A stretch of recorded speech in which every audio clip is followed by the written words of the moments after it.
Ladies and gentlemen, welcome to Circuit Ricardo Tormo in beautiful Valencia, Spain.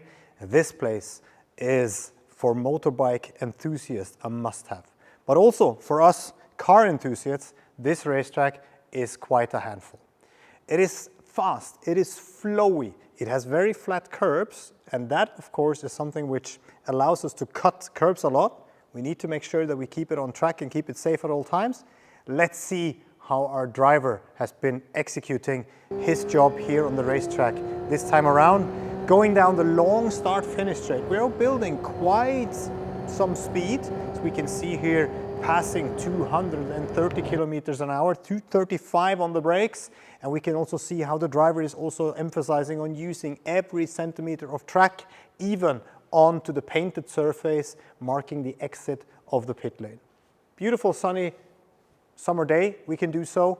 If it's wet, if it's moist, we stay off the painted surfaces. That's clear, but in this case, we can implement it, that's for sure. Making sure we stretch the radius to turn one, and what is also important to emphasize is on if people are driving out onto the racetrack, exit pit lane, they will be coming along here all the way down, and they will probably be interfering, with our line here on the very exit of the pit lane. So we have to be looking out a little bit, maybe be a little bit considerate.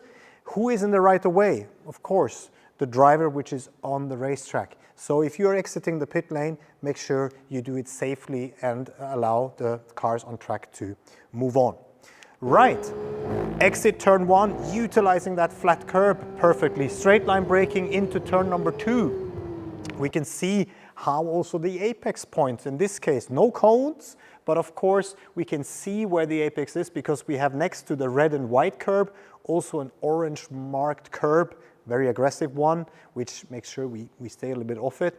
But depending on how the car is set up, how we are feeling, this is where we navigate to find the apex point. Let's say in this case a little bit in the middle, check, moving on to the exit of turn two. And here we can see exactly what's going on in terms of track limit. The driver is pushing hard on the throttle, car is pushed wide, and I am not quite sure whether he or she in this case is fully on the track with one wheel. In this case, we are probably crossing even over the white line. So depending on if the race control has seen it, it could be that the lap is deleted. So in general, we try to make sure that at least one wheel is touching the tarmac or at least the white line, marking the edge of the track. It's very tempting to go across the curbs here in Valencia because the curbs are flat due to the fact that it's a motorbike track. We can see that in the flow, beautifully cambered corners, so braking for the left-hander here, for the right-hander here, up the hill, on the brakes, tight left-hander. Again, we navigate the apex point by visualizing with the orange curbs. Moving on, managing the track limits. Yeah, in this case, I think we were on the right side. Over the top, down into the braking for the corner we call the Parabolica. Downhill, we have to manage the back end, or we can see a lot of steering inputs going on. But apex hit, exit, wide onto the shortcut here of the track, but that's still fine. Utilizing every centimeter, running up the hill and slowing it down for the next very, very tight, in this case, right-hander. Perfect executed here, marking the apex point perfectly with the inner wheels before straightening the car out for the run down to the next right-hand corner. This corner is one of the more, let's say, tricky ones, and I would even go so far to say dangerous ones. Why is it so? It is uphill, quite sharp, and it has a concrete sausage on the inside which destabilizes the car quite a lot. So if we are too aggressive, we will feel that by the car jumping, bouncing, and probably also wanting to leave the track. If we're leaving the track, we can see here on the outside, there is a large gravel trap, motorbike track, so we want to keep it safe for the motorbike riders. That's why we have the gravel trap instead of the painted or paved surfaces. And we can also see in this case actually how the driver is climbing onto the concrete sausage. Let's see how it affects the handling of the car. We see the steering wheel turn to the right. And yeah, we can see how he or she really has to wrestle the car due to the fact that we are jumping over the sausage. So find the right balance. I would rather try to stay a little bit off that sausage. We are almost at the end, but there are some challenges to come. In the next long left-hand corner, which takes us over the crest, we are approaching the last corner, as we can see here, downhill into the final corner of the racetrack. And this corner is very important. Why? Because it is leading on to the long start-finish line.